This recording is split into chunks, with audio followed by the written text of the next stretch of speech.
mucho más de la programación, siempre aquí en tu dial favorito 106.9. Gracias por siempre estar con nosotros, acompañándonos. Hoy está con nosotros un invitado muy especial, nos acompaña el magíster Leonardo López, psicólogo clínico, con un tema muy interesante: trastornos psicóticos, cómo identificarlos y la importancia de buscar ayuda profesional a tiempo. Así que, Leonardo, te damos la bienvenida y que te sientas como en casa. Muchas gracias, compañerita, muchas gracias. Muy contento de estar compartiendo con ustedes un temita que es de mi profesionalismo. En el campo relacionado con lo que se denomina trastornos psicóticos en el campo de salud mental. Un gusto de compartir. Así es, Leonardo, muchas gracias también a ti por estar aquí.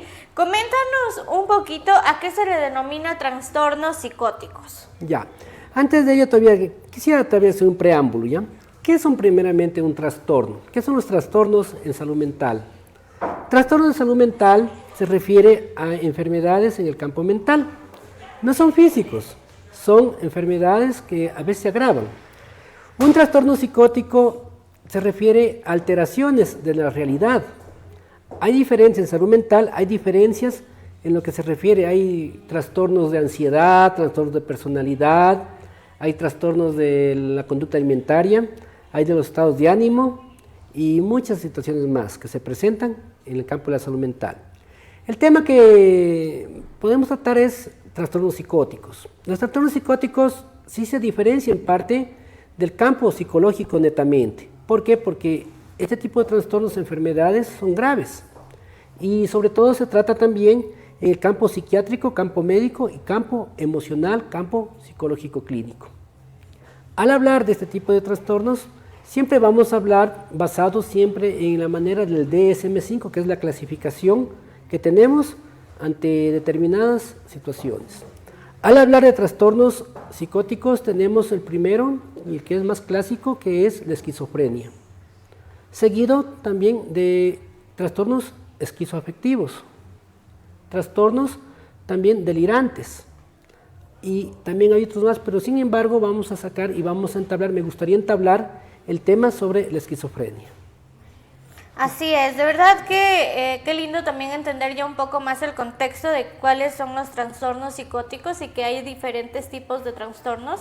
Y bueno, nos vamos a sentar, como usted nos dice, en el trastorno de la esquizofrenia.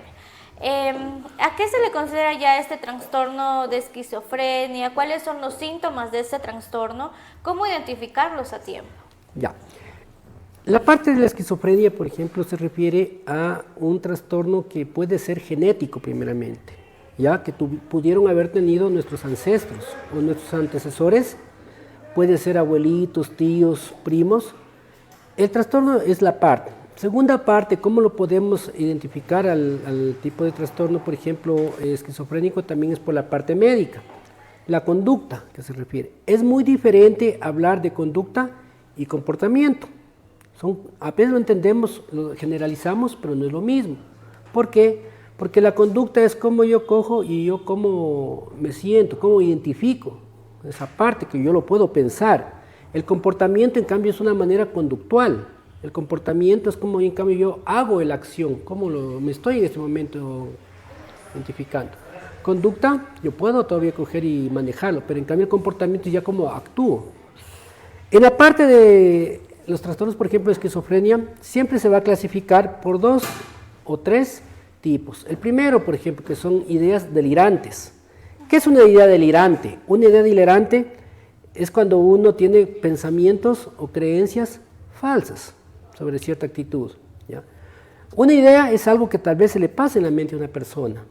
Un pensamiento es la acumulación de ideas, forma un pensamiento. Y la acumulación de pensamientos ya es una creencia. Entonces, en las ideas delirantes yo tengo una creencia ya hacia algo, pero es una creencia falsa. Por ejemplo, yo puedo creer que tal vez alguien me persigue. Ahora actualmente que estamos hablando de situaciones, por ejemplo, de la delincuencia, situaciones delincuenciales en nuestro país, ya yo puedo tener incluso esa creencia que alguien me anda siguiendo, que me están persiguiendo. Entonces ya es un delirio. O tal vez vayamos un poquito. La televisión, por ejemplo, coge y la televisión me está dando mensajes incluso ocultos. Mira, es una creencia, pero es una creencia falsa que se mete la persona en estos aspectos. Por ejemplo, los niños cuando ven una película de terror, ellos ya piensan que luego de esa película alguien nos ve, alguien nos observa, pero es como que parte del miedo, pero ya es normal, digamos, que sea unos días, ya no sería normal que eso se conserve durante mucho tiempo, que todo el tiempo sienta que alguien lo sigue, lo persigue o lo observa, ¿no? Claro, y es normal, ¿por qué? Porque tienen ese temor, tienen ese terror. Y no nos vayamos solo a la película, vayamos, por ejemplo, el niño coge y ve una escena en este momento que estamos viviendo, como le comentaba. Estoy, por ejemplo, cogiendo y observando que hubo un atropellamiento y me quedo con ese temor, ese miedo. Incluso, y si tantas situaciones le doy esa creencia al sentido delirante. ¿Y qué es una alucinación? La alucinaciones, en cambio, son situaciones que la persona, en cambio, coge y piensa en esa parte. O sea, yo cojo y es como que alguien coge y me tocan, ¿ya? Hay diferentes tipos, 4 tipos de alucinaciones. Alucinaciones visuales, alucinaciones auditivas, alucinaciones táctiles y alucinaciones en el sentido del gusto o del olor, olfato. Por ejemplo, yo puedo pensar en este momento que coge y huelo, o sea, percibo algo, pero total no existe. Es como si yo estuviera en este momento con usted y yo estoy percibiendo otros olores, pero no soy consciente, o sea, ¿por qué? Porque no hay ese olor aquí, pero sin embargo yo cojo y lo observo. En pocas palabras, son situaciones que no van a lo real, es alteración, la esquizofrenia es una alteración de la realidad. Así es, ¿no? Y qué interesante pues saberlo, Leonardo, que como muchas personas también empiezan a vivir esto y realmente no acuden a tiempo con un profesional, que llevan con años, y como usted lo dice, quizás tienen alucinaciones y a veces incluso lo llegan a denominar como un don de, bueno, es que yo puedo ver cosas del más allá o estas situaciones y ellos se ciegan y es como que no, simplemente es un don, yo tengo el don de ver cosas del más allá y totalmente son, como usted lo menciona, quizás alucinaciones que empieza ya a tener esta persona frecuentemente, pero sin embargo ya es un tema no de un trastorno ya psicótico. Claro, un trastorno psicótico, por ejemplo, estamos topando el tema de esquizofrenia. En el tema, por ejemplo, de esquizofrenia, siempre vamos con la parte, por ejemplo, delirante, como le dije. Yo me persigo, la persona coge y puede en ese momento, persecución, yo me siento en ese momento inquieto, ¿ya? Y empiezo, la realidad yo no la estoy viendo de esa manera, yo cojo y son alteraciones. Aquí, por ejemplo, diferentes tipos de pensamientos se van, por ejemplo, yo auditivo, vamos, por ejemplo. Una persona me está en este momento diciéndome, haz esto, y tengo otro pensamiento ese mismo que viene y me dice, no hagas esto, no hagas esto. Entonces, en la persona esquizofrénica, siempre coge y ¿qué hago? ¿Ya? En esa parte. Vamos al campo delirante, ¿ya? Al campo, por ejemplo, en el sentido de grandeza, como usted lo comentó, ¿ya? ¿Qué es la grandeza, por ejemplo? Como que cojo y me siento superior ante los demás, como que tengo poderes subliminales y empiezo gritando. Aquí hay un caso, aquí en la ciudad de Loja, por ejemplo, a veces vemos un señor, y usted lo haya visto también, no puede comentar el nombre, pero más o menos lo hemos visto a veces por el centro comercial. Saca, por ejemplo, la Biblia y está como que es símbolo de grandeza. Pero, ojo, es cuando la persona, por ejemplo, no coge y no llevamos, o sea, hay que saber llevar también este tipo de situación y también de psicopatía, porque es psicopatía también este tipo. Claro, en esto es muy interesante y creo que sí lo ubicamos también a la persona que usted nos menciona y ahí ya se presenta un grado no de esquizofrenia, ¿verdad? Claro, es esquizofrenia. Es que lo que pasa es que la esquizofrenia, ¿ya? Es, de acuerdo a los estándares, es una psicopatología que es crónica, ¿ya? Yo había tenido la oportunidad de conversar anteriormente en un cuadro, asimismo en unos paneles. Una situación, por ejemplo, es cuando nosotros tenemos trastornos de ansiedad, depresión, son estados. ¿Por qué? Porque la persona se puede trabajar y va saliendo. Pero aquí este tipo de patologías, psicopatologías, son crónicas. La persona, por ejemplo, aquí siempre debe de permanecer con medicación psiquiátrica, permanentemente. ¿Ya? La esquizofrenia, por lo regular, nunca se da entre los primeros años. Son raros, tal vez de 1 millón de personas, uno, tal vez cuando es un niño, se lo puede tal vez que tenga tipo de esquizofrenia infantil. La esquizofrenia, por lo regular, siempre aparece desde los 15 años en adelante, desde la adolescencia en adelante. Y también de 50 años para arriba ya no se evidencia bastante este tipo de psicopatologías. La esquizofrenia es tratable. Muchas personas piensan que tal vez porque estigmatizamos, ¿ya? O generalizamos. Pensamos que tal vez algún integrante de nuestra familia tiene esquizofrenia y por ende a veces lo apartamos. Que disculparán la palabra, decimos, es loco. Total, no es loco. Es una persona, por ejemplo, que si nosotros tenemos en nuestra familia una situación de estas, no nos gustaría tampoco coger y que nos los hagan al lado. Pero a veces, por ejemplo, es manejable. La persona siempre coge con un adecuado tratamiento, con adecuada medicación, porque aquí siempre la persona debe permanecer con medicación, ¿ya? Y un buen manejo del paciente, la persona puede desempeñarse normalmente. Cuando la persona coge y es el apoyo también familiar, las redes sociales y las redes de apoyo, ¿ya? Entonces la persona permanece en ese momento y puede llevar su vida normal. Cuando la persona deja de consumir la psicofarmacología, empieza a alterarse la persona en su estado de ánimo y sus estados propiamente conductuales. Y por ende, a veces incluso puede coger y puede cometer delitos. ¿Ya? Pero no es lo mismo, por ejemplo, una persona que padece de ese estado cuando comete un delito, ¿ya? Con una persona, por ejemplo, que hablamos en el campo delincuencial, porque ya es otro tipo de patología. Una persona esquizofrénica se lo puede tratar, se lo puede llevar a tiempo siempre y cuando con todas las redes de apoyo que tenemos.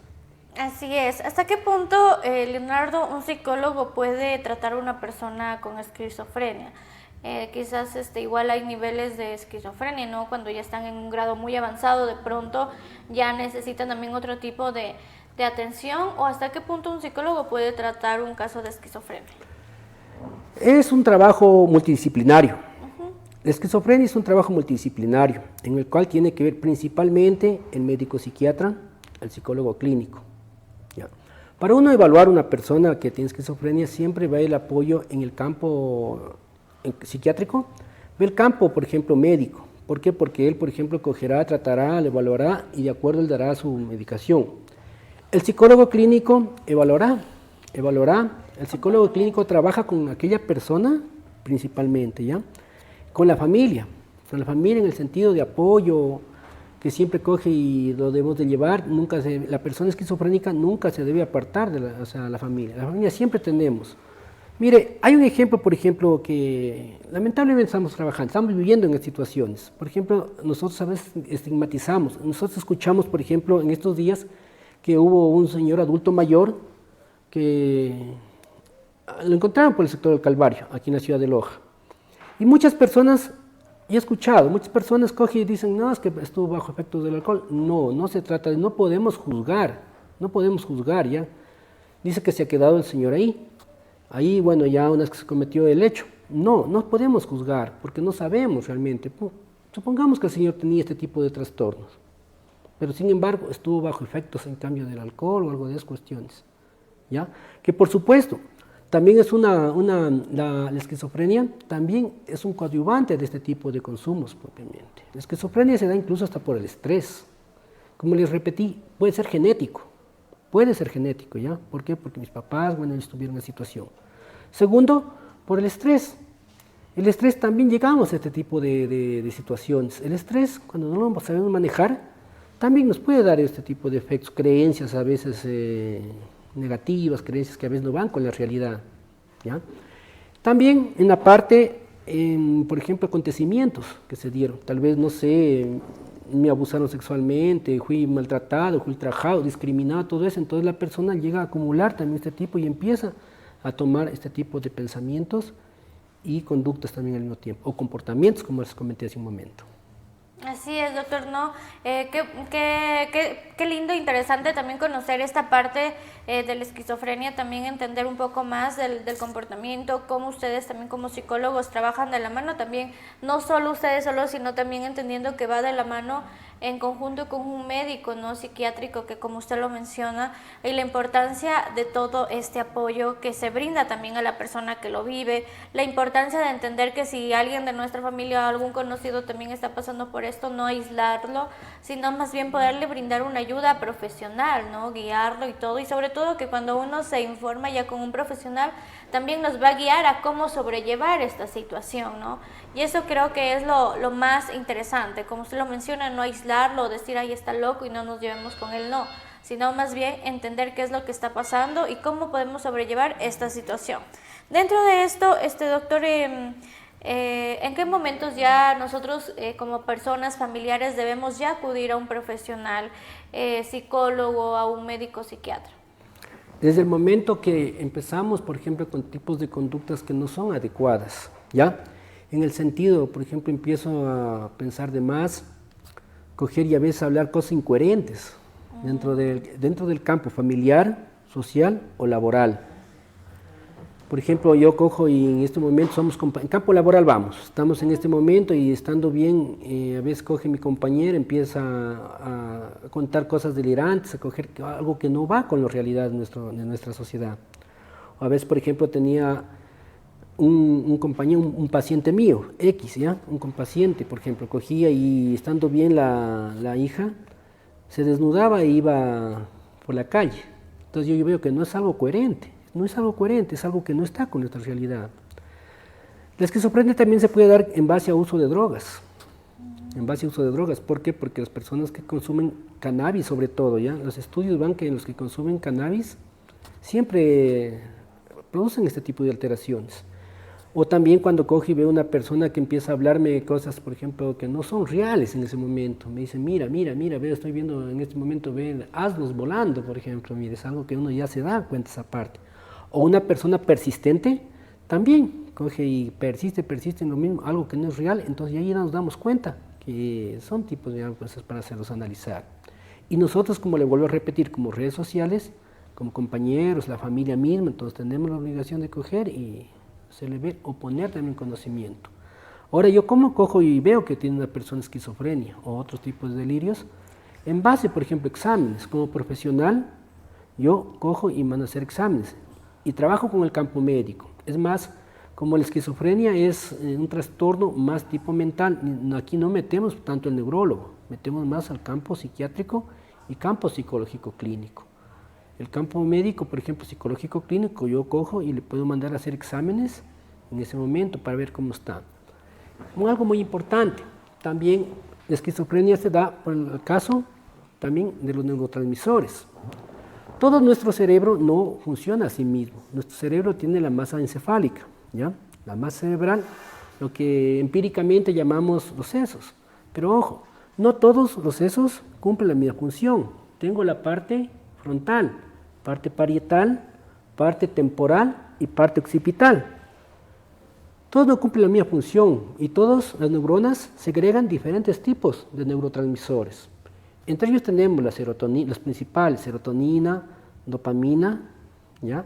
Tenemos también el GABA y otros neurotransmisores que se transmiten en el cuerpo. Todos ellos no tienen la misma función, tienen diferente manera de coger. Ahora, cuando hay una alteración en esta neuroquímica cerebral, ahí es lo que vienen las alteraciones también. En el caso de la esquizofrenia, hay un exceso de dopamina. La dopamina, que es quien controla nuestro comportamiento, a veces nos volvemos agresivos cuando hay alteraciones. ¿Ya? O también se da en el caso del Parkinson, también es coadyuvante también a esquizofrenia, ¿ya? El Parkinson. En el Parkinson, por ejemplo, yo cojo, como cuando tengo exceso de dopamina, empiezo a temblarme. Y cuando también coge y nos afecta con todas estas situaciones que estamos conversando, el Parkinson también coge y nos hace alterarnos. Entonces es la manera técnica propiamente que se trata. Y siempre trabajamos aquí en la parte psicológica, con la familia, las redes de apoyo, para llevar la situación adelante. Apoyo siempre y la persona incluso hay que saberle coger, comprender y aplicar psicoeducación a la familia. Así es, doctor. Y bueno, muchas gracias de verdad por toda la información que nos ha compartido el día de hoy. Ha sido de mucha ayuda también para entender más estos temas que quizás a veces nos dan como que así como que no, no me va a pasar nunca, como que mucha gente es como que le asusta este tipo de temas, pero realmente son necesarios para entender cómo actuar y cómo tomar las medidas necesarias en el momento adecuado. Así que... Y algo muy importante también para ir cerrando. Nunca acojamos y nunca estigmaticemos a las personas. Como le comenté, la situación que se pasó actualmente, nunca tomemos un criterio, nunca seamos absolutistas. Son personas que también se puede dar en nuestra familia, nadie estamos exentos, tampoco estigmatizar, tal vez que lo vulgar que hablamos o empíricamente hablamos en nuestra sociedad, está loco. No, nunca se utiliza el nombre loco, no hay la palabra loco. Son personas que no es culpa de ellas tampoco que coja y le suceda incluso, si es algo genético. Si es algo tal vez por una situación de adicciones, una situación tal vez un accidente cerebrovascular, también quedamos con secuelas de esquizofrenia. Entonces se nos puede dar en cualquier lugar, se nos puede dar a cualquier persona. Y tener un integrante también es como tener una persona discapacitada o también enferma prácticamente en el sentido médico. Entonces sí necesita también ayuda en esa parte y la parte mental es muy importante en este tipo de trastornos, mi apreciada señorita. Así es, Leonardo, muchas gracias de verdad por todo lo que nos menciona. Cuéntenos cómo podemos encontrarlo en redes sociales, números de contacto. Sí, yo tengo, por ejemplo, laboro en la Clínica San Pablo por agendamiento. Y también en Centro Médico MedSer, que queda ubicado en la calle Nicolás Jurado, entre Azuay y Mercadillo. Y también en mi número de celular, que es el 099-330-8543. Así es, así que muchas gracias, Leonardo, por todo lo que nos ha mencionado, gracias por compartir con nosotros. Amigos, nos despedimos en estos últimos minutos que nos quedan porque próximamente estará ya con nosotros el Cita Piedad Apolo para anunciar, comprar y vender con Publi Anuncios, pero bueno, nos vemos a la pausa y volvemos con mucho más.